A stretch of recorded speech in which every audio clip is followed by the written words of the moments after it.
If you have ever been to a hospital, you know that this is an extremely confusing time. So you go into a hospital and you have no idea how much it's going to cost. There's no pricing menu available anywhere, and if you ask for one, the person at the front desk checking you in at the hospital is going to look at you like you have two heads. There's hardly any price transparency, unfortunately, in the medical field. There's also basically zero customer service in medical services as well. You go into a hospital, you get treated like crap and put into a dirty waiting room with all these other people that are sick and injured or some combination thereof. So after you've been sitting for God knows how long in the hospital waiting for your services, usually, let's say an emergency situation, you wait, let's say 4 hours, then they want you to pay your deductible. And some people have, $5,000, $6,000, $7,000 deductible now if you have a bronze plan.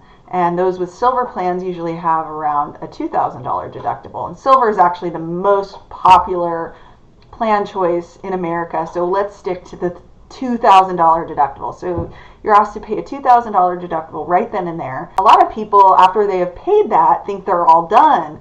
And then they go home, and a couple weeks later, or maybe just even a couple of days later, they get invoices, sometimes 6, 10 invoices, several invoices from the hospital, the anesthesiologist, the lab or x-ray technician, the ambulance, and from the doctor.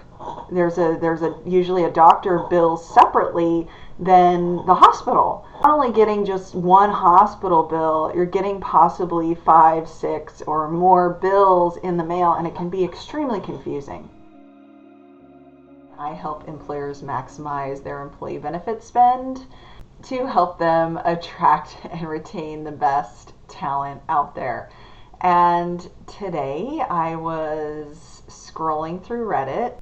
I noticed that some people are talking about how much health insurance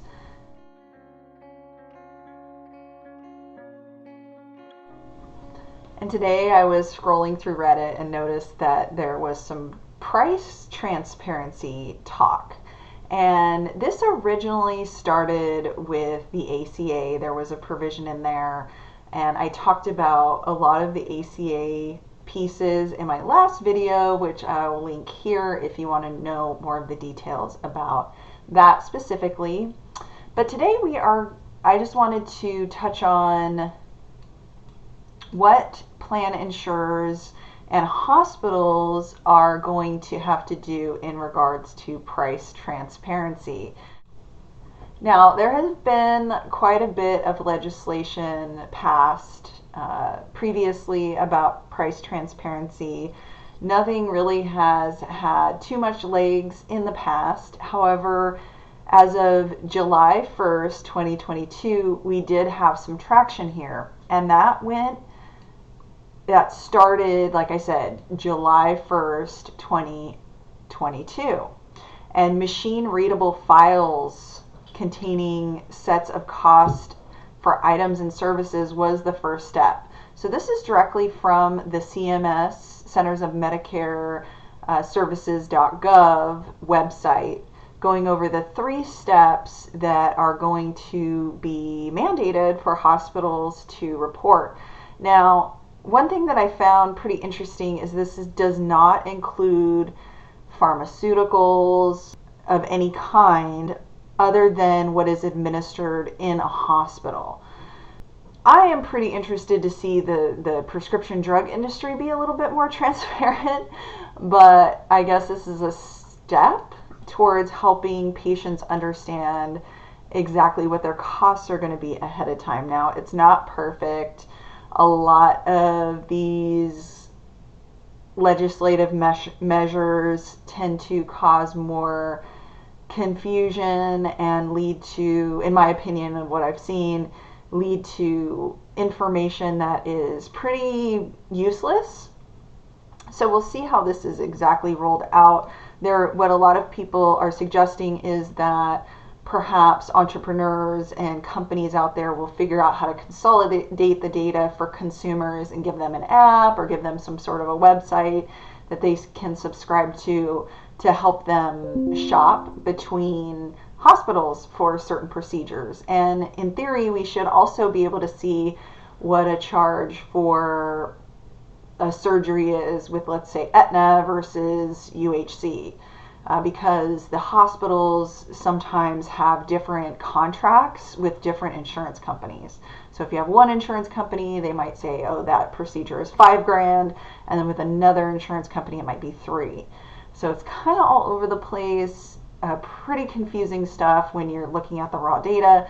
And from what I understand, the file feeds that were released are pretty difficult to read.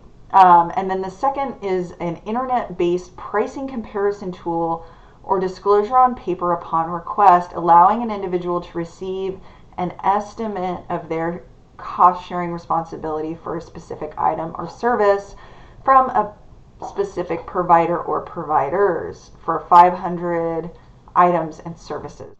Everyone knows this is an issue. Everyone agrees that we should have some sort of price transparency in medical services. And so a lot of these legislations do have good intentions.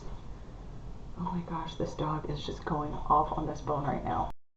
The point is, most people agree that price transparency is a good idea and an extremely frustrating topic for patients that are seeking medical care and are in a vulnerable situation. Oftentimes in a very emotional state when you get a stack of invoices from a doctor, hospital, lab, anesthesiologist, etc.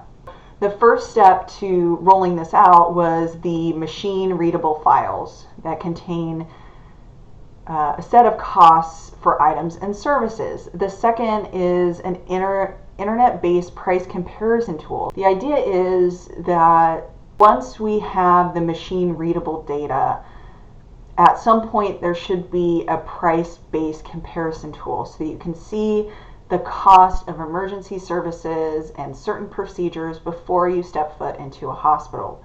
Some of this will be based on whether you're a cash patient and what insurance you have. Next is an internet-based price comparison tool allowing an individual to receive an estimate of their cost-sharing responsibility for a specific item. Not only should you be able to estimate what the cost is for the procedure, but at some point, hopefully, what your out-of-pocket cost will be for that procedure and specific services. Right now, the point is, right now we're here. We're in step one, this machine readable file. Okay, and the phase 2 goes into effect in 2023, and phase 3 should go into effect into 2024.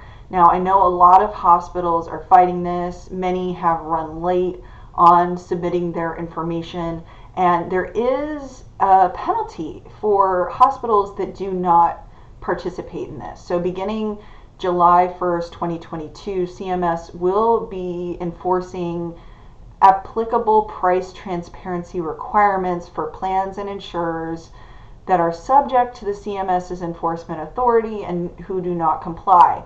We take several enforcement actions, including requiring collective actions or imposing civil money penalty up to $100 per day. So the longer they go, the more penalties should accrue. This is adjusted annually for each violation, for each individual affected by the violation. Wraps up that price transparency, exactly where we are. A lot of this started, as I said before, when ACA came out in 2010, and it's been over 10 years, and we're finally seeing some traction with this. There was also an executive order signed by Trump in 2019 about price transparency, and some other legislation that has come out regarding the price transparency. But with all of that aside, the point is that this has been in the works for quite some time, and it looks like we're finally getting some traction and hopefully getting some price transparency. Now keep in mind this does not include pharmaceutical companies. It only includes pharmaceuticals that are administered at a hospital. So we definitely need to continue to ask for price transparency regarding pharmaceuticals in the pharmaceutical industry, because that has become about 50% in some cases, and in some insurance plans up to 50% of the cost of the total medical premium. Pharmaceuticals are a huge piece of the cost puzzle when we're looking at healthcare. We need price transparency with pharmaceuticals, and we need to hold the pharmaceutical companies accountable to releasing that information to the public. Also, we need price transparency for physicians.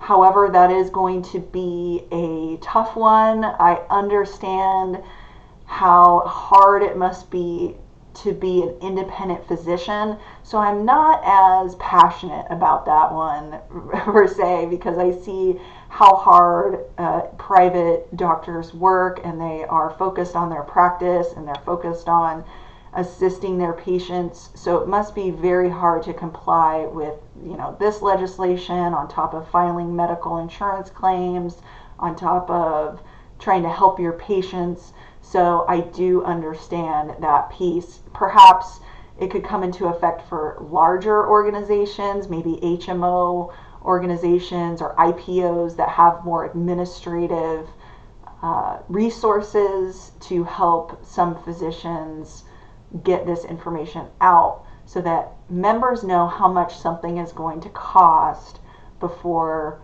they step foot into the doctor's office or a hospital. But again, we're seeing some traction with this.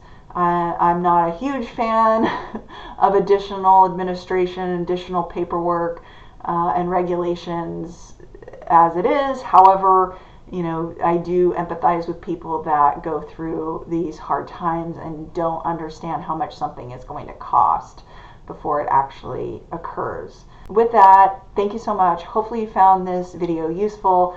If you are a client and you have a question, I have a link down below just for you. If you are not a client, I do require a questionnaire completed ahead of time. If you want to schedule a call with me, it's a 30-minute call. I charge absolutely nothing. I look forward to talking to you next time. All right, see you soon.